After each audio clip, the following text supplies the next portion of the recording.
आप सभी को जय मसीह की, प्रेज द लॉर्ड।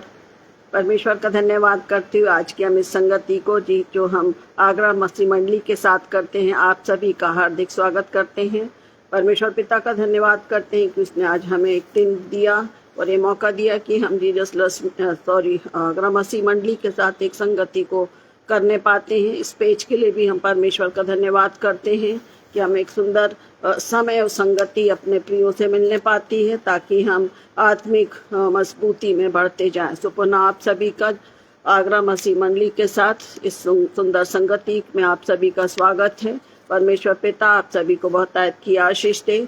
और ये संध्याकालीन समय की पहली मीटिंग है जिससे हम संध्या समय को आरंभ करते हैं। परमेश्वर का धन्यवाद हो कि प्रातः से अभी तक उसने हम सभी को संभाला है। मैं विश्वास करती हूँ और मैं इस बात को मानती हूँ कि परमेश्वर हमको ऐसे मौके देता है कि हम एक दूसरे से जुड़े रहकर एक दूसरे के लिए बड़ी आशीष का कारण बने। तो पुनः आप सभी का आज के समय में हार्दिक बहुत सारी आशीषों के साथ आप सभी का स्वागत करती हूँ। और अपने आप को हम तैयार करें कि आज जो वचन प्रभु यीशु मसीह मुझे और आपको देना चाहते हैं उस पर हम मनन करेंगे।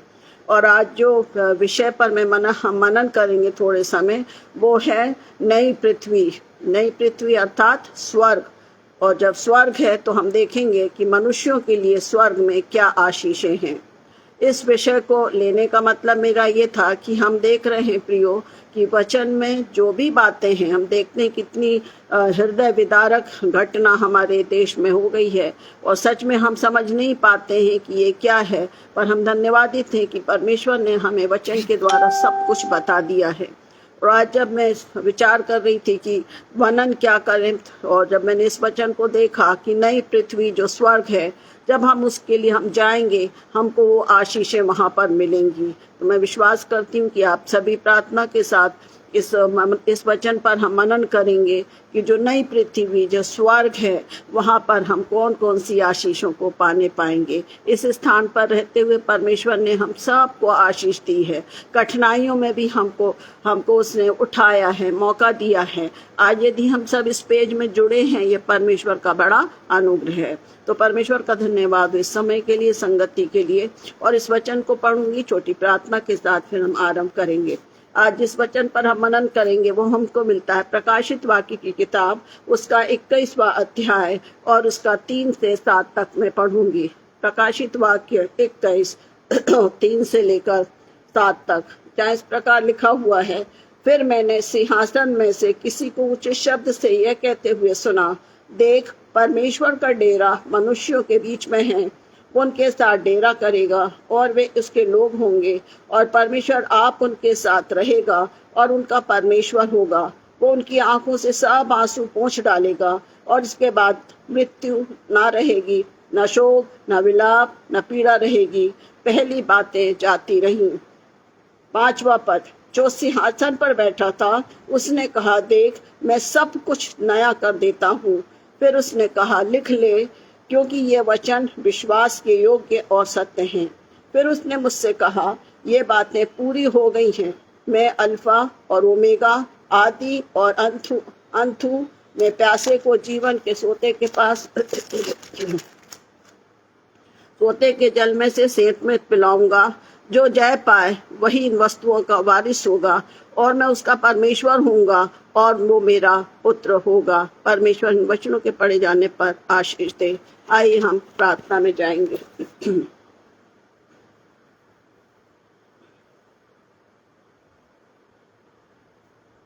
हे मेरे मन, यहोवा को धन्य कहे और जो कुछ मुझ में है वो उसके पवित्र नाम को धन्य कहे। हे मेरे मन, यहोवा को धन्य कहे और उसके किसी उपकार को ना भूलना। हमारे दयालु प्रिय पिता परमेश्वर, हम अपने उद्धारकर्ता प्रभु यीशु मसीह के नाम से आपके पवित्र चरणों के पास आते हैं। धन्यवाद देते खुदावंद आपके अनुग्रह के लिए जिसके द्वारा आज आपने हम सबको एक दिन जोड़ा, हम अपने सप्ताह के पहले दिन में प्रवेश करने पाए। हम आपका धन्यवाद करते हैं। धन्यवाद देते हैं प्रभु कि आपने हमें संभाला है और इस समय तक ये मौका दिया कि हम आगरा मसीह मंडली के साथ एक संगति को करने पाए, क्योंकि प्रभु आप हमसे प्यार करते हैं। आप हमें मौके देते हैं पिता कि जो पवित्र आत्मा हमको सिखाना चाहता है, जो कुछ आप हमें चिताना चाहते हैं, हमें एक झुंड होकर और इस पेज के द्वारा प्रभु आपके निकट आते हैं। मेरे पिता नेटवर्क सिस्टम को नियंत्रित रखें, हमारे हर एक प्रियजन, हमारे भाई, हमारे बहन, हमारे जवान बेटे बेटियां, हमारे बुजुर्ग, हमारे प्रत्येक छोटे बच्चों को प्रभु में उत्तम आशीषों की कामना करती हूँ। आत्मिक जीवन के प्रति सचेत रहने के लिए प्रभु आपकी अगुवाई चाहती हूँ कि प्रभु समय निकट है। आपका वचन हमें सचेत कर रहा है, आपका वचन हमें सिखाता है कि देख मैं द्वार पर खड़ा खटखटाता हूँ। पिता हम धन्यवादित हैं प्रभु कि आप हमारे जीवित खुदावंत हैं और आपने पूरी आपकी सारी योजनाएं जो आपने रखी हैं पिता, हम धन्यवादित हैं कि वो क्षणा क्षणा पूरी होती जा रही हैं।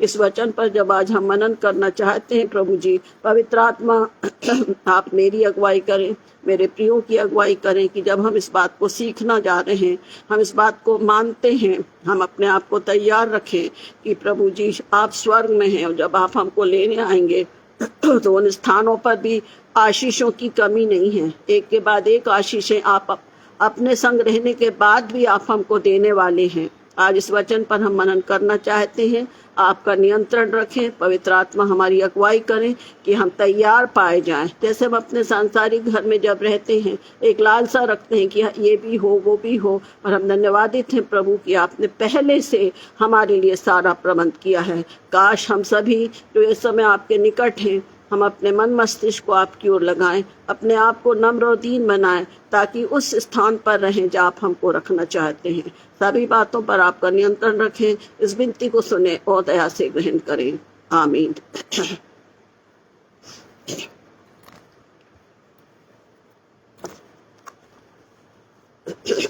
एक गीत को गाना चाहूंगी जो इसी से संबंधित है, और आपको ये गाना आता है तो आप बिल्कुल गाइए, मुझे अच्छा लगेगा, क्योंकि हम परमेश्वर की महिमा के लिए इस गीत को गाते हैं। और गीत के बोल हैं, सियोन देश हमारा है देश, रहते हैं हम परदेश, जाएंगे हम अपने देश। इस गीत को जिसको भी आता है और नहीं भी आता है तो गुनगुनाइए, ताकि हम आगे के समय के लिए हम तैयार पाए जाएं। सियोन देश हमारा है देश, रहते हैं हम परदेश, जाएंगे हम अपने देश। सियोन देश हमारा है देश, रहते हैं हम परदेश, जाएंगे हम अपने देश। Hallelujah hallelujah hallelujah hallelujah.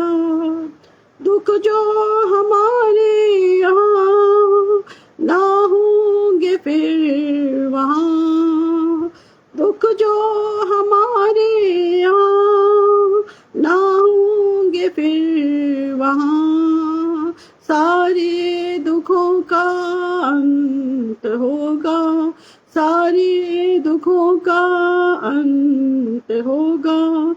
दुख के आंसू यीशु पोंछेगा, दुख के आंसू यीशु पोंछेगा। सियोन देश हमारा है देश, रहते हैं हम परदेश, जाएंगे हम अपने देश।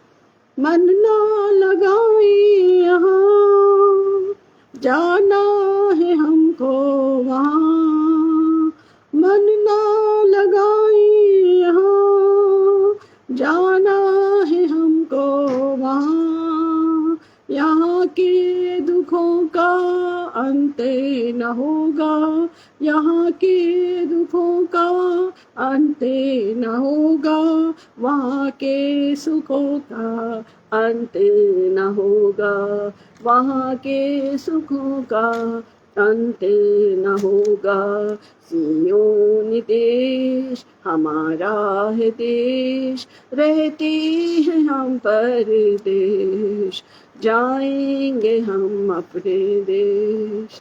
आएगा यीशु यहाँ, ले जाएगा हमको वहाँ, आएगा यीशु यहाँ,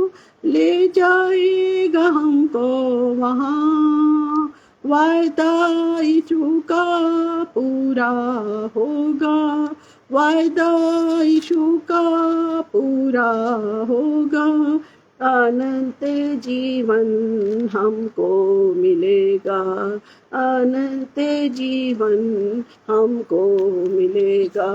सियोन देश हमारा है देश, रहते हैं हम परदेश, जाएंगे हम अपने देश। Hallelujah hallelujah hallelujah hallelujah hallelujah hallelujah hallelujah hallelujah.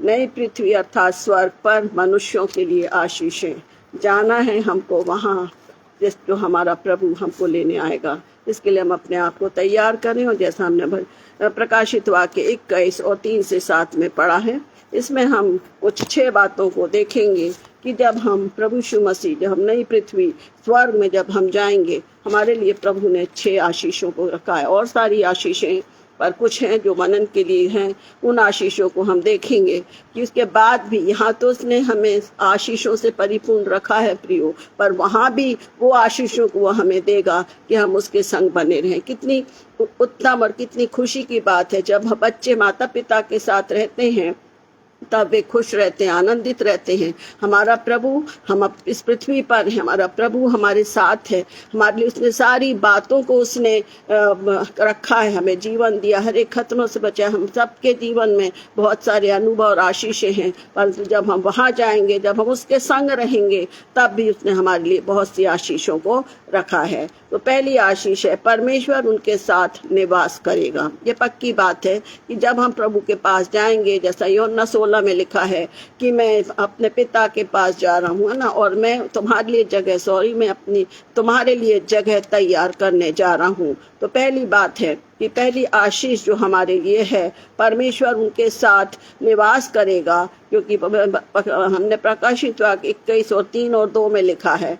और जब हम भजन यूहन्ना 14 और 1 से 3 में पढ़ते हैं, तो वहाँ लिखा है, तुम्हारा मन व्याकुल ना हो, परमेश्वर पर विश्वास रखो, मेरे पिता के घर में रहने के बहुत से रहने के स्थान हैं, यदि ना होते तो मैं तुमसे कह देता, क्योंकि मैं तुम्हारे लिए जगह तैयार करने जाता हूँ, और यदि मैं जाऊँ तो तुम्हारे लिए जगह तैयार करूँ और आकर तुम्हें अपने यहाँ ले जाऊँगा, कि जहाँ मैं हूँ वहाँ तुम भी रहो। प्रभु यीशु मसीह हमसे इस बात को कह रहा है। कितनी सुंदर बात है। अभी मैंने एक सुंदर गीत को गाया, सियोन देश हमारा देश, हम रहते हैं हम परदेश, हमारा देश नहीं है। हमारा देश कहाँ है? परमेश्वर हमारे लिए, प्रभु ने हमारे लिए एक जगह तैयार की है। हमने जितने समय भी हमारा जीवन हम नहीं जानते, पर इस बात को रखें कि हम, मेरा प्रभु कह रहा है कि तुम्हारा मन व्याकुल ना रहे। हम विश्वास करें। कठिनाइयों में हम देख रहे हैं आए दिन जो समाचारों को हम सुन रहे हैं, देख रहे हैं, हमारा दिल कांप जाता है, पर हम धन्यवाद देते हैं कि ये जीवित कलाम जो परमेश्वर की प्रेरणा से लिखा है प्रियो, सारी बातों का उसमें वर्णन है कि अंतिम दिनों में कौन कौन सी बातें होंगी। और इन बातों के बाद यदि हम चिंतित होते हैं तो गलत है। हमें आनंदित होना है प्रियो। मसीह जीवन, दुख से भरा जीवन, पर दुख के साथ वो आनंद है, क्योंकि हम इस बात को जानते हैं कि मिट्टी मिट्टी में मिल जाएगी, परंतु आत्मा प्रभु के पास जाएगी। और इसलिए प्रभु यीशु मसीह हमको कंफर्म कर रहा है, लोगों को उसने अपने चेलों के समय वचन को भी इस बात को उसने स्पष्ट कहा कि तुम्हारा मन व्याकुल ना हो। जब हम अपने किसी प्रिय को मिट्टी देते हैं या ग्रेवयार्ड में आखिरी समय में हम देखते हैं, और हम जो पासवान रहते हैं उस बात को बोलता है कि तो मिट्टी से निकला और मिट्टी में मिल गया। पर हमारी आत्मा हम जानते हैं कि पिता के पास, हम जानते हैं कि वो हमको दी गई है, और जो आत्मा है वो प्रभु के पास वापस पहुंचती है। हम सब बातों को इसलिए जान रहे हैं क्योंकि समय निकट है, न्याय होना निकट है। इसलिए प्रियो, बड़े डरते और कांपते हुए आत्मिक जीवन में इस बात को रखें कि प्रभु ने हर वचन को बताया है। कोई उससे हम ये नहीं प्रश्न कर सकते कि हमें नहीं पिता खुदा माफ करे, हर एक बातों को उसने हमारे लिए प्रकट रखा है, और यदि हम उसके अनुसार चलते हैं तो वो कहता है कि तुम मेरे परमेश्वर उनके साथ निवास करेगा। प्रभु यीशु मसीह तो है ही, परंतु वो स्वर्गीय पिता भी हम जो जिसका वैभव है, जिसने सब बातों को रखा, वो हम उसके संग हम रहने पाएंगे। इसके बाद हम इसलिए स्मरण रखते हैं कि वो जगह तैयार करने गया है। हम इस बात को याद रखते हैं कि यूहन्ना 14:1-3 में वो कहता है, और बिल्कुल इंश्योर है, और वो इस बात को कह रहे हैं, यदि ना होते तो मैं तुमसे कह देता, क्योंकि मैं तुम्हारे लिए जगह तैयार करने जाता हूँ, और यदि मैं जाकर तुम्हारे लिए जगह तैयार करूँ तो आकर तुम्हें ले जाऊंगा। हमारे प्रियों का खबर आ जाती है कि हम इस ट्रेन से बैठ गए हैं, हम उत्साहित हो जाते हैं और हम समय से पहले ही स्टेशन पहुंच जाते हैं, इतने खुश होते हैं। मेरा और आपका प्रभु भी तैयार है, हमारे लिए पूरी तैयारी उसने किया है। पर क्या मैं और आप तैयार हैं? समय को देखते हुए वचन के अनुसार जितनी भविष्यवाणियां हैं प्रियो, सब पूरी हो रही हैं। हम सांसारिकता में ना रहें, सांसारिक गफलती में हम ना रहें, पर हम अपने व्यक्तिगत जीवन में, पारिवारिक जीवन में, कलीसियाई जीवन में हम स्थिर पाए जाएं। किस प्रकार से? वचन पढ़ने के द्वारा, प्रार्थना करने के द्वारा, पवित्र आत्मा की अगुवाई से हम तैयार पाए जाएं। हम जानते हैं मृत्यु कब है, हम जानते हैं मृत्यु के दुख को हम जानते हैं प्रियो, पर हम इस बात को भी जानते हैं कि वहाँ हम सब मिलेंगे। हमारे पास एक जीवित आशा है कि हम सब मिलेंगे, वहां पर मिलेंगे। दूसरी बात है, पहली बात है कि परमेश्वर उनके साथ निवास करेगा। दूसरी बात है, सब आंसू पोंछ देगा। कौन से आंसू पोंछेगा? वो अभी मैंने गाया है इधर पर, दुख जो हमारे यहाँ, हम दुख के आंसू यीशु पहुंचेगा। दुख के आंसू जो हमने कठिनाइयों में, परेशानियों में उसको पुकारते हुए वो कह रहा है। दूसरी बात है, जो दूसरी आशीष है, सब आंसू पहुंचेगा। और यहाँ यशायाह 25:8 में लिखा है, वो मृत्यु का सदा के लिए नाश करेगा, और प्रभु यहोवा सबके मुख पर से आंसू पोंछ डालेगा। वचन कह रहा है इसको। इस वचन पर हम आशीषों को देख रहे हैं कि उसने हमारे लिए निवास बनाया, हर एक के लिए उसने निवास बनाया। दूसरी चीज, वो हमारे सब के आंसू को पहुंचेगा, सारे आंसू को वो पहुंचेगा। और यशायाह 25:8 स्पष्ट कहता है कि वो मृत्यु का सदा के लिए नाश करेगा, और प्रभु यहोवा सबों के मुख पर से आंसू पोंछ डालेगा। एक वचन में लिखा है पुराने नियम में कि वो हमारे आंसू को अपनी कुप्पी में रखता है। ऐसा प्रेमी परमेश्वर है। कुप्पी में क्यों रख रहा है? वो उसमें रख रहा है कि मेरे बेटे ने, मेरी बेटी ने, मेरे प्रियों ने उन तकलीफों को उठाया है, मसीह जीवन जीते हुए, कठिनाइयों का जीवन जीते हुए, और वो पोंछ डालेगा। उधर तो आंसू होंगे ही ना, लिखा है दुख के आंसू मन न लगाए, यहाँ हम जाना है हमको, वहाँ यहाँ के दुखों का अंत होगा, वहाँ के सुखों का अंत ना होगा। वहाँ सुख ही सुख है। इसलिए आंसू पोंछने के लिए पहले से प्रभु ने प्रतिज्ञा की है। जब हम उसके निवास में पहुंचेंगे, उसने हमारे लिए जगह बनाई है। रिजर्वेशन की जरूरत नहीं है, ऑलरेडी हमारे लिए जगह तैयार है। और जब हम उस स्थान पर जाएंगे तो वो हमारे आंसुओं को पहुंचेगा। प्रियो, जब हम बहुत ज्यादा आनंदित होते हैं, हमारे आंसू क्या होते हैं? बहने लगते हैं। हम किसी प्रिय से बहुत समय बाद मिलते हैं, हम बिछुड़ते हैं, हम रोने लगते हैं, आंसू अपने आप आते हैं, क्योंकि वो प्रेम हमारे जीवन में रहता है। और प्रभु क्या कहता है कि जब वो हम उस स्थान पर पहुंचेंगे प्रियो, हम खुशी के भी हमारे आंसू हों तो भी प्रभु क्या कह रहा है कि तुम्हारे आंसू पोंछ डालेगा, सारे दुखों का अंत होगा। दुख के आंसू यीशु पहुंचेगा। कितनी अच्छी बात है, कितनी सुंदर बात है। यदि पवित्र आत्मा मेरी और आपकी अगुवाई इस वचन से कर रहा है, हम महसूस करेंगे। मैं उम्मीद करती हूँ आप महसूस करिए कि ऐसा प्रेमी पिता है। एक छोटा बच्चा दौड़ के आता, हम उसको अपनी गोदी में रख लेते, चिपका लेते, उसके आंसू पोंछते, उसको प्यार करते हैं, बाद में पूछते हैं क्या हो गया। पर हमारा प्रिय परमेश्वर प्रभु यीशु मसीह ने मेरे और आपके लिए अपने आप को दे दिया। हमने उद्धार के रास्ता सब कुछ खोल दिया। हम अपना ध्यान वहां नहीं ले जाते। हम सिर्फ अपनी उन आत्मिक, उन सांसारिक आशीषों से ही हम अपने को माला माल करना चाहते हैं, और वो आशीषें यहीं रह जाएंगी और उसका फल हमको न रखे। तो प्रियो, हमें उस अपने आत्मिक जीवन की चिंता करना है जहाँ हमेशा का आनंद है, हमेशा की तड़फ नहीं, हमेशा का आनंद। और इसलिए उसने हमें ये आशीषें दी हैं। तीसरी बात है, मृत्यु नहीं होगी। मृत्यु तो हो गई, अब क्यों होना। हम वचन में पढ़ेंगे 1 कुरिन्थियों 15 और 12 से 23। तीसरा पॉइंट है, कौन सी आशीष है, वहां मृत्यु नहीं होगी। मृत्यु नहीं होने का मतलब क्या है। हमारा शुरुआत उत्पत्ति से पढ़ते हैं कि परमेश्वर ने बनाया, अपनी श्वास फूकी, और जैसे ही आदम ने पाप किया, हवा ने, उसने मिट्टी था, मिट्टी में मिल जाएगा। परंतु आत्मा किसके पास जाएगी, परमेश्वर के पास जाएगी। हमारा न्याय होगा, हम उसके समान देख दूसरे को, हमारी आत्मा जिसको हम बोलते हैं, और वो इस बार कहते हैं कि वहां फिर कोई मृत्यु की आवश्यकता नहीं है, जिसको हम देखेंगे 1 कुरिन्थियों 15 और उसका 12 से पढ़ूंगी मैं, 12 से कुछ वचन, 12 से, उसमें हेडिंग लिखा हुआ है हमारा पुनरुत्थान। 1 कुरिन्थियों 12, 1 कुरिन्थियों 15 उसका 12।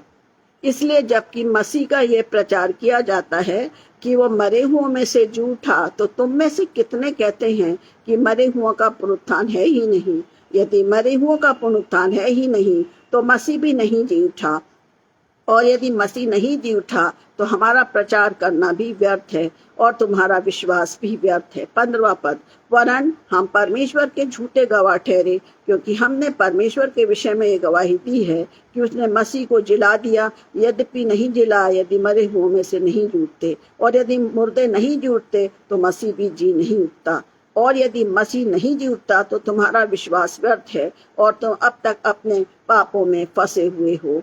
हम वचन इस बात को कहेंगे। 20वें पद में लिखा है, परंतु सचमुच मसीह मुर्दों में से जी उठा है, और जो सो गए हैं उनमें वो पहला फल है। क्योंकि जब मनुष्य के द्वारा मृत्यु आई, तो मनुष्य ही के द्वारा मरे हुओं का पुनरुत्थान भी हुआ। और जैसे आदम में सब मरते हैं, वैसे ही मसीह में सब जिलाए जाएंगे। परमेश्वर इन वचनों पर आशीष दे। एक एक शब्द वचन में 1 कुरिन्थियों उसका 15वां अध्याय 12 से लेकर हम 23 पद तक जब पढ़ते हैं, स्पष्ट है कि क्या है, क्योंकि मसीह मुर्दों में से जी उठा, तो मृत्यु वाली बात ही नहीं है। मृत्यु वाली बात नहीं, मृत्यु नहीं होगी वहां, खत्म। परमेश्वर ने ऐसी योजना बनाई कि प्रभु यीशु मसीह अपने पिता के पास पहुंच गया। अब वो हमको लेने के लिए आता है, हमको उसके लिए तैयार रहना है। और जब हम तैयार रहेंगे प्रियो, तो ये 6 आशीषें हमारे मन मस्तिष्क में काम करें कि हम वहां जाएंगे तो हम खाली नहीं हैं। हमारे पास परमेश्वर की सारी आशीषें हैं। उन आशीषों को पाने के लिए हमें उस स्थान पर जाना है जहाँ ना कभी रोना है, ना कभी मृत्यु है, ना कोई दुख है, ना परेशानी है, आनंद ही आनंद है। दुख के आंसू यीशु पहुंचेगा। वहां सिर्फ आराधना स्तुति है, परमेश्वर का गुणानुवाद है। हम इस मस्तिष्क में अभी इस बात को बिठा लें, ताकि जब प्रभु आए, जब हम जाने का समय, हम अपने आप को तैयार करें और हम इस वचन पर विश्वास करें, क्योंकि हम देख रहे हैं कि एक एक अक्षर जो वचन का है वो पूरा हो रहा है। इसके साथ ही 1 कुरिन्थियों 15:51 से 55 भी मैं पढ़ना चाहती हूँ। यहाँ पर लिखा है, देखो मैं तुमसे भेद की बात कहता हूँ, हम सब नहीं सोएंगे, परंतु सब बदल जाएंगे। पूरा 1 कुरिन्थियों 15 का पूरा अध्याय 12 से आप आखिरी तक पढ़ेंगे तो ये पॉइंट जो है, मृत्यु नहीं होगी, बहुत ही सरल, बहुत ही अच्छे से आत्मा की भरपूरी से आप पढ़ें, आपको महसूस होगा, आपको उत्साह लगेगा कि हाँ, हमको जाना है, हम अपने आप को तैयार हम रखें, और ये आशीष हमको मिलने वाली है। हे भाइयों, मैं ये कहता हूँ कि मांस और लहू परमेश्वर के राज्य के अधिकारी नहीं हो सकते, और न नाशवान अविनाशी का अधिकारी हो सकता है। देखो मैं तुमसे भेद की बात कहता हूँ, हम सब नहीं सोएंगे, परंतु सब बदल जाएंगे, और ये क्षण भर में पलक मारते ही, अंतिम तुरही फूंकते ही होगा। क्योंकि तुरही फूंकी जाएगी और मुर्दे अविनाशी दशा से उठाए जाएंगे और हम बदल जाएंगे। हालेलुया। 1 कुरिन्थियों 15 और उसका 52वां पद कहता है, क्षण भर में, क्षण ये और वो क्षण भर में पलक मारते ही, अंतिम तुरही फूंकते ही लो होगा। क्योंकि तुरही फूंकी जाएगी और मुर्दे अविनाशी दशा में उठाए जाएंगे और हम बदल जाएंगे। क्योंकि अवश्य है कि ये नाशवान दे अविनाश को पहन ले, और ये मरणहार दे अमरता को पहन ले। और जब ये नाशवान अविनाश को पहन लेगा और ये मरणहार अमरता को पहन लेगा, तब ये वचन जो लिखा है पूरा, जय ने पृथ्वी को निगल लिया। Thank you Jesus. जय ने मृत्यु को निगल दिया।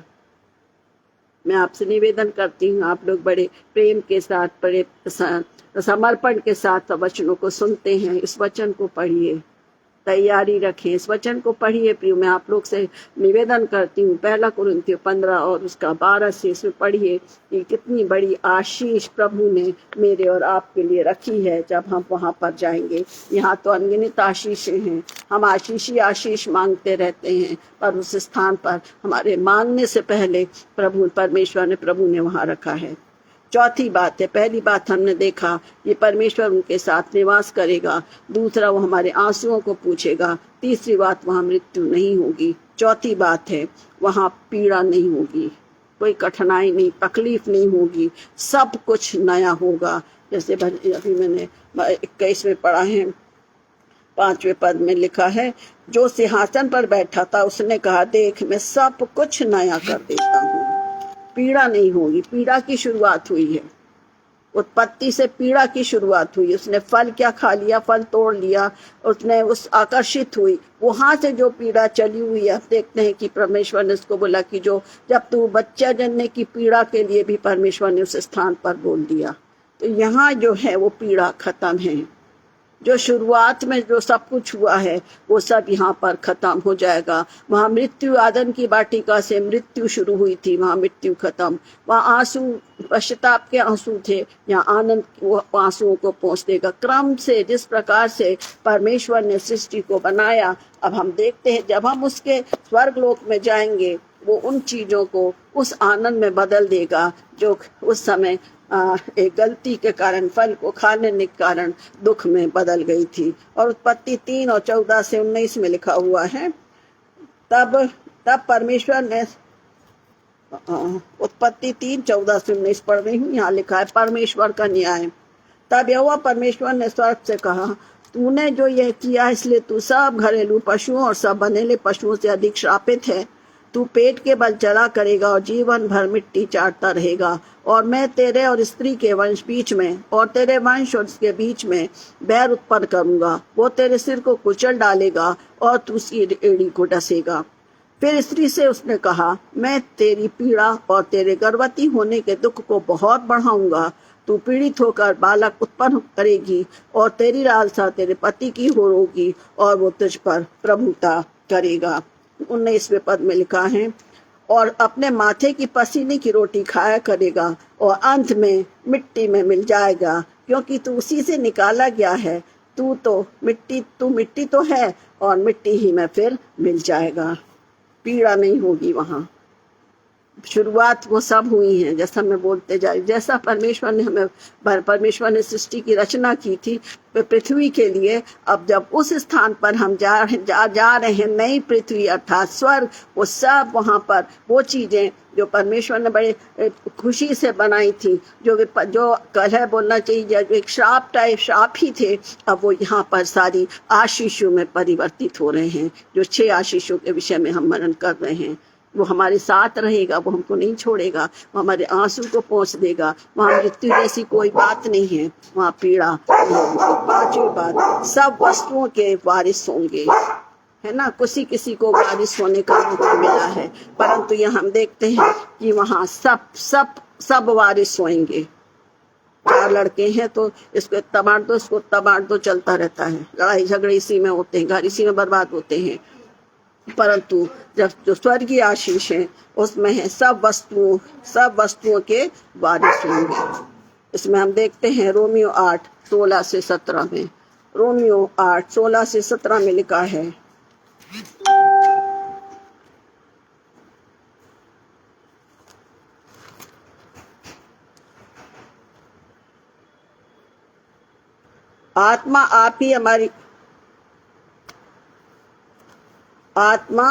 रोमियो 8 और इसका पढ़ रही हूं मैं 16 से 17। आत्मा आप ही हमारी आत्मा के साथ गवाही देता है कि हम परमेश्वर की संतान हैं, और यदि संतान है तो वारिस भी, वरन परमेश्वर के वारिस और मसीह के संगी वारिस हैं, कि जब हम उसके साथ दुख उठाएं तो उसके साथ महिमा भी पाएंगे। पीड़ा नहीं होगी। हमारा 5वां पॉइंट क्या है, चौथा चौथा पॉइंट क्या है हमारा, पीड़ा नहीं होगी, सब कुछ नया होगा। सॉरी, अभी ये हमने उत्पत्ति में देखा। पांचवा जो हम देख रहे हैं वो सब वस्तुओं के वारिस होंगे। यहाँ पर अभी मैंने पढ़ा है कि हम परमेश्वर की संतान हैं, और यदि संतान है तो हम क्या हैं, वारिस भी हैं। और वारिस हैं तो संगी वारिस हैं कि जब हम उसके साथ दुख उठाएं तो उसके साथ महिमा को भी पाएंगे। यहाँ पर रोमियो 8:16-17 में लिखा है, वो इस बात की गवाही देता है कि हम परमेश्वर की संतान हैं, और यदि संतान है तो हम क्या हैं, उसके वारिस भी हैं। वचन कहता है कि परमेश्वर के वारिस और मसीह के संगी वारिस हैं कि जब हम उसके साथ दुख उठाए तो उसके साथ महिमा भी पाएंगे। कितनी सुंदर बात, कितनी अच्छी आशीष परमेश्वर ने, प्रभु ने मेरे और आपके लिए रखी है कि जब हम उस स्थान पर रहेंगे, जब हम उसके संग निवास करेंगे, वहाँ हमारे लिए जगह है, हमारे आंसुओं को पोंछ रहा है। मृत्यु की कोई बात ही नहीं है, पीड़ा की कोई बात ही नहीं है। वो सब कुछ नया कर देगा। पुरानी बातें बीत गई, देखो वो सब नई हो गई।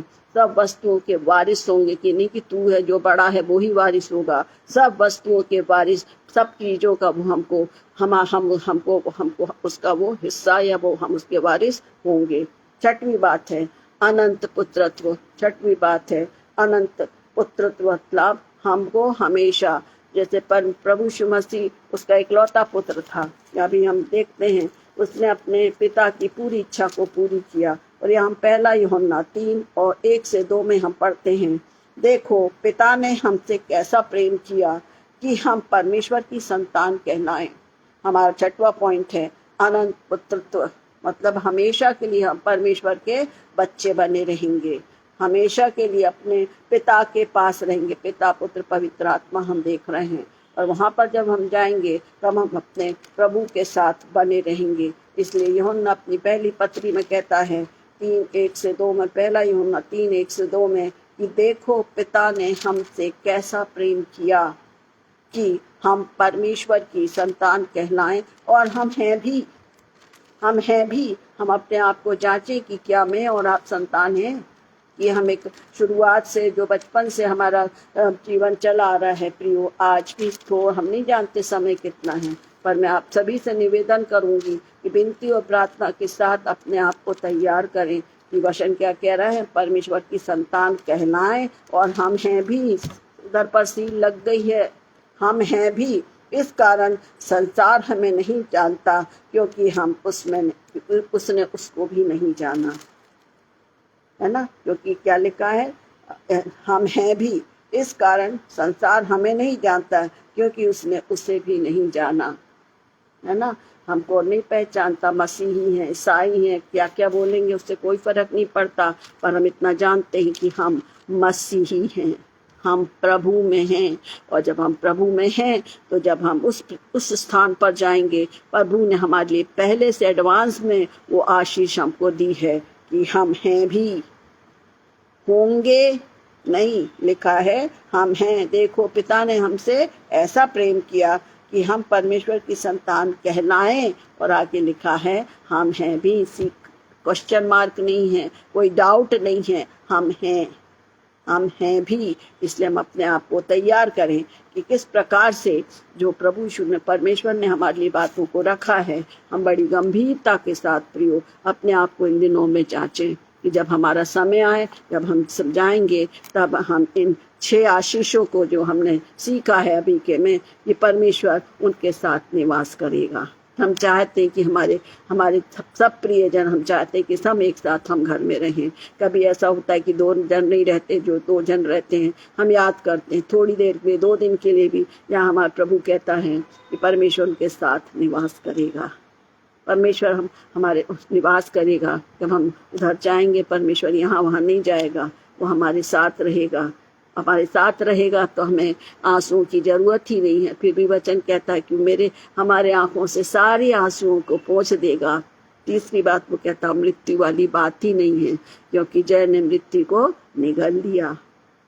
हाँ, हम वहाँ पर उसकी आराधना, प्रकाशित वाक्य कहता है, बड़ी खुशी लगती इस वचन को पढ़ने में, कि हम सब जो उसके पास हैं उसकी आराधना स्तुति करते हुए, उसका जय जयकार करते हुए मेमने के संग रहेंगे। ये प्रतिज्ञा प्रभु ने, ये आशीषें ऑलरेडी हमको दे दी गई हैं।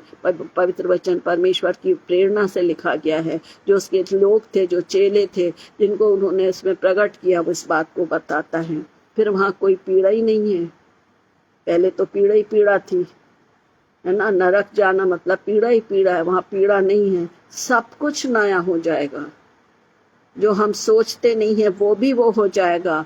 सब पूरा बदल जाएगा। जैसे हम कल्पना नहीं करते और कोई एकाएक ले जाके एक नए घर में या नए बंगले में हमें खड़ा कर दे तो हम भौचक्के से हो जाते हैं। और ऐसे भौचक्के होते हैं कि हम थोड़े पगले आ जाते हैं कि हो क्या गया।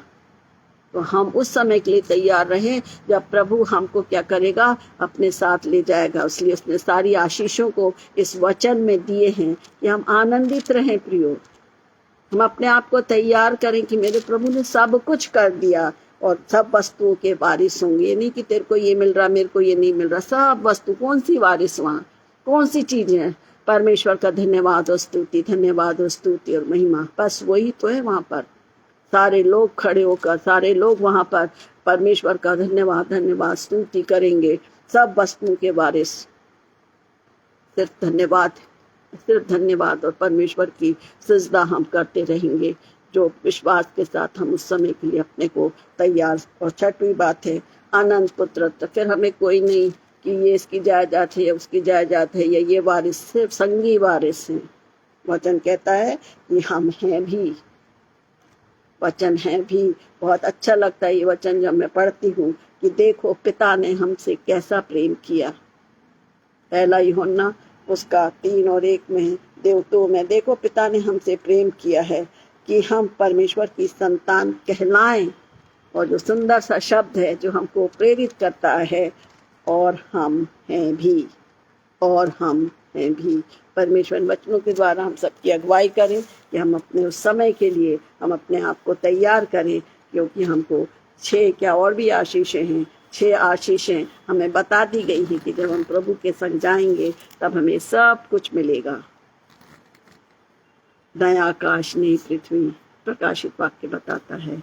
और आखिरी जो वचन है उसको पढ़ के हम समाप्त करेंगे, जो हमको मिलता है यशायाह 25 और 9 में। यशायाह 25 और 9 में लिखा है, वो उस समय ये कहा जाएगा, उस समय ये कहा जाएगा, देखो हमारा परमेश्वर यही है, हम इसी की बाट जोते आए हैं कि वो हमारा उद्धार करे। यहोवा यही है, उसकी बाट जोते आए हैं, हम उससे उद्धार पाकर मगन और आनंदित होंगे। हालेलुया। फिर से पढ़ूंगी यशायाह 25 उसका 9वां पद लिखा है, उस समय ये कहा जाएगा। कब? ये आशीष पा रहे ना हम, जब हम उस स्थान पर पहुंच जाएंगे ना आशीषों को पाने के लिए, तो यशायाह इस बात को कह रहा है, उस समय ये कहा जाएगा, देखो हमारा परमेश्वर यही है, हम इसी की बाट जोते आए हैं कि वो हमारा उद्धार करे। यहोवा यही है, हम उसकी बाट जोते आए हैं, हम उससे उद्धार पाकर मग्न और आनंदित हों। परमेश्वर वचनों के पढ़े जाने पर आशीष दें। और आखिरी वचन जो पढ़ूंगी वो है, इससे आंसू से संबंधित था, और प्रकाशित वाक्य 21 और 4 में लिखा है, वो उनकी आंखों से सब आंसू पोंछ डालेगा और इसके बाद मृत्यु ना रहेगी, ना शोक, ना विलाप, ना पीड़ा, पहली बातें जाती नहीं। जितने 6 पॉइंट हैं वो प्रकाशित वाक्य 21 और 4 में लिखे हुए हैं, इसलिए मैंने इसको पढ़ा। तो परमेश्वर इन वचनों के द्वारा हमको उत्साहित करे, उत्साहित करे। जो ऐसी बड़ी दुर्घटना जो घट गई है, जो समझ में नहीं आ रही है, पर हम जानते हैं प्रभु का जीवित कलाम हमारे पास है। जो भी बातें हम सुनते हैं, प्रार्थना में हम रखते, वचन हमको सिखाता है कि समय निकट है। और जब समय निकट है, जैसे हमको किसी स्थान पर जाना है प्रियो, हम अपना रेलवे टाइम हम बिल्कुल बराबर अपने मोबाइल अपने उसको पूरे को अपडेट करके रखते हैं, कहाँ पर पहुंची, कब पहुंच रही है। हमारे पास ये समय नहीं है कि हम कब पहुंच रहे हैं, अभी अगले क्षण में चली जाऊं, मैं नहीं जानती। हमारे पास कोई तरीका नहीं, सिर्फ ये है कि हम उसमें बने रहें, प्रार्थना में लगे रहें। जब भी हमारा समय आए हम प्रभु के पास जाएं, प्रभु के पास पहुंचें, और जब वो आएगा जो स्वर्ग की आशीष है जो उसने हमको अभी से दे दी हैं, हमको बता दिया है, तो हम स्मरण रखें कि हम उसके साथ रहने के लिए हम अपने आप को तैयार करें। इन वचनों के द्वारा प्रभु हमारी अगुवाई करे और जिस 6 आशीषें हैं हम स्मरण रखें कि हमारे परमेश्वर हमारे साथ रहेगा, हमारा प्रभु हमारे साथ रहेगा, वो हमारे आंसू को पहुँचेगा, कोई मृत्यु नहीं, कोई पीड़ा नहीं, और सब वस्तुओं के वारिस होंगे। क्या चाहिए हमको? और अनंत पुत्र, तो हम उसके बच्चे बन जाएंगे। कोई वारिस की बात नहीं, क्योंकि वो मेरा पिता हमारा पिता हो जाएगा। तो परमेश्वर वचनों के द्वारा हमको प्रोत्साहित करे प्रियो, कि हम इन स्थितियों को देखकर डरे नहीं, घबराए नहीं, चिंता ना करें, परंतु हम प्रार्थना में रहें। तकलीफ बहुत होती है जब उन बातों को हम देखते हैं, सुनते हैं, पढ़ते हैं, पर हम धन्यवाद दें कि प्रभु ने तो सब कुछ बता दिया है। हम उनके लिए प्रार्थना करें कि वे जो शायद प्रभु को नहीं जान रहे हैं प्रियो, हम सब भी कुछ लोग इन बातों को बिल्कुल नहीं समझते हैं। प्रभु से प्रार्थना करें कि जो बाइबल पढ़ने से कतराते हैं, जो बाइबल पढ़ना नहीं चाहते, वो बाइबल पढ़ना शुरू करें, पवित्र आत्मा उनकी अगुवाई करे, ताकि वे भी प्रभु के निकट हों। हम सब एक साथ, कोई भी नहीं चाहेगा। एक भेड़ को बचाने के लिए प्रभु यीशु मसीह ने सुंदर बात कही है। हम इन वचनों के द्वारा हम अपने आप को तैयार करें, वचन और प्रार्थना में बने रहें, और हम सब प्रभु से प्रार्थना करें कि प्रभु हम सबको ऐसी सामर्थ्य दे कि हम आने वाले समय के लिए तैयार हों। जब आप आए, हम सब आपके साथ जाने के लिए तैयार पाए जाएं, क्योंकि वो मिरास हमको भी मिल रही है। पहले से प्रभु ने प्रतिज्ञा कर दी है कि वो तुम्हें मिलेगा, और जब हमें मिलेगा तो हम उस आशा बाट जोते रहे, जैसे यशायाह कह रहा है कि हम उसकी बाट जोते आए हैं। यहोवा यही है, हम उसकी बाट जोते आए हैं। हम उससे उद्धार पाकर मगन और आनंदित होंगे। यशायाह 25:9 के द्वारा प्रभु हम सब, परमेश्वर हम सब की अगुवाई करे कि हम अपने आप को प्रतिदिन तैयार करें। छोटी प्रार्थना के साथ हम समाप्त करेंगे। हमारे दयालु प्रेम पिता परमेश्वर, हम आपका धन्यवाद करते हैं कि अद्भुत युक्ति करने वाले प्रभु आप हैं। सच में प्रभु, अद्भुत युक्ति करने वाले प्रभु आप हैं। आपने जीवन दिया, आपने हमें इस पृथ्वी पर रखा मेरे प्रभु। अपने सारी तकलीफों को हमारे आपको क्षमा करने के लिए, उद्धार के लिए आपने हमको दे दिया, अपने आप को दे दिया प्रभु। और जब आज हम इस वचन पर मनन कर रहे हैं प्रभु, जो शरीर है वो मिट्टी का मिट्टी में मिल जाएगा, परंतु जब आप हमें लेने आएंगे प्रभु, कितनी आनंद से भरी हुई बात है कि प्रभु आपने इन सारी आशीषों को हमारे लिए पहले से रखा है। ये वचन हमें प्रोत्साहित करते हैं कि हम उस राज्य के हैं। हमारे प्रभु ने कहा है, मैं तुम्हारे लिए जगह तैयार करने जाता हूँ मेरे पिता। आज जितने भी प्रियजन इस वचन को सुन रहे पिता, मैं आपसे प्रार्थना करती हूँ, आपका पवित्र आत्मा हर एक की अगुवाई करे कि हम इन दिनों में जो भी स्थितियां हैं उनसे परेशान नहीं हो, क्योंकि सब वचन में लिखा है। पर हम धन्यवादित हो कि आपने सब कुछ हमारे लिए कर दिया है। और सबसे बढ़कर ये बात है प्रभु कि आप हमारे साथ, हम आपके साथ रहने पाएंगे। तो जब हम इस पृथ्वी पर हैं मेरे पिता, हमको बल और सामर्थ्य दीजिए कि हम ऐसा जीवन जिए जो आपको भाता हुआ हो, ताकि जब आप आए तब हम भी आपके साथ जाने पाए।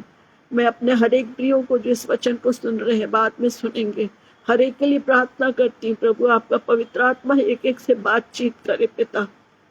हम समय को यूं ही ना गंवाए पिता। मैं एक एक जवान बेटे बेटियों के लिए आपसे प्रार्थना करती हूँ प्रभु, और मांगती प्रभु के मनों को भी खोले ताकि वे भी समर्पित हों। प्रभु आपका नाम महिमा पाए। सारी बातें प्रभु हमारे लिए हैं, हम वही प्रार्थना करते हैं प्रभु, हर एक की अगुवाई करें। हम विशेषकर प्रार्थना करते हैं प्रभु, जो एक बड़ा हादसा हुआ है प्रभु जी, हम प्रार्थना करते हैं उन हर एक परिवारों के लिए जो उन्होंने अपने प्रियो को खोया पिता। आपकी शांति उनके ऊपर हो पिता, आपकी शांति उन हर एक को दीजिए प्रभु। हम आपसे प्रार्थना करते हैं पिता, और यही प्रार्थना करते हैं प्रभु कि हमारे आत्मिक जीवन में हम सचेत रहें और आपके नाम को महिमा दें प्रभु। धन्यवाद के साथ हम सभी अपने आप को, और विशेषकर मैं धन्यवादित हूँ प्रभु जी आगरा मसीह मंडली के लिए, इस सुंदर संगति के लिए, इस मिनिस्ट्री के लिए मैं आपका धन्यवाद करती हूँ पिता। आपका सामर्थ्य हाथ इस मंडली इस प्रभु जी पर बना रहे, प्रभु जी इस सेवा पर बना रहे। धन्यवाद देते हैं प्रभु हमारे आदरणीय पासवान के लिए, बहन के लिए, उनके पूरे सेवाओं के लिए। प्रभु हम आपसे मांगती हूँ मेरे खुदा, प्रत्येक दिन बलो सामर्थ दीजिए मेरे पिता, अपने सुरक्षाकारी हाथों में रखिए पिता की जो जो सेवाएं प्रभु अपने बेटे और अपनी बेटी से ले रहे हैं प्रभु जी, आपका नाम महिमा पाए। आपके संरक्षण में प्रभु सब कुछ कर रहे हैं। धन्यवाद हो प्रभु। और जितने लोग हम सब इससे जुड़े हैं पिता, जब हम वचनों को सुनते हैं या जब हम वचनों को हमारी प्रिय बांटते हैं पिता, उनको आप फलवंत करें मेरे खुदा, उनको फलवंत करें, क्योंकि मन और विचारों को जानने वाले और उन पर काम करने वाले केवल मेरे खुदावंद आप हैं। धन्यवाद हो पिता आज के दिन की आशीष के लिए, इस संध्या समय के वचन के लिए हम आपका धन्यवाद करते हुए हम सभी अपने आप को आपके दयालु प्रेमी हाथों में सौंपते हैं और चाहते हैं पवित्र आत्मा आप अगुवाई करें कि हम डरें नहीं, पर स्मरण रखें कि आप हैं, आप हमारे साथ हैं, आपने हमारे लिए सब कुछ किया है और हम समर्पित हों। पश्चातापी हृदय के साथ हम आपके निकट बढ़ें। जब हम बल को पाते हैं, हम उस बल को दूसरों को भी प्रभु बता सकें, ताकि वे भी उस जीवन को पाएं जो आपके निकट आने से मिलता है। सारी आशीषों के लिए धन्यवाद देते हैं। आने वाले समय में जो भी आपके दास दासी वचन को बांटेंगे प्रभु, उनको भी आप अपनी सामर्थ्य से भरें। हर एक बातों के लिए धन्यवाद देते हैं प्रभु। इस प्रार्थना को विश्वास के साथ मांगती खुदावन सुने और दया से ग्रहण करें। आमीन आमीन आमीन। यीशु सहाय।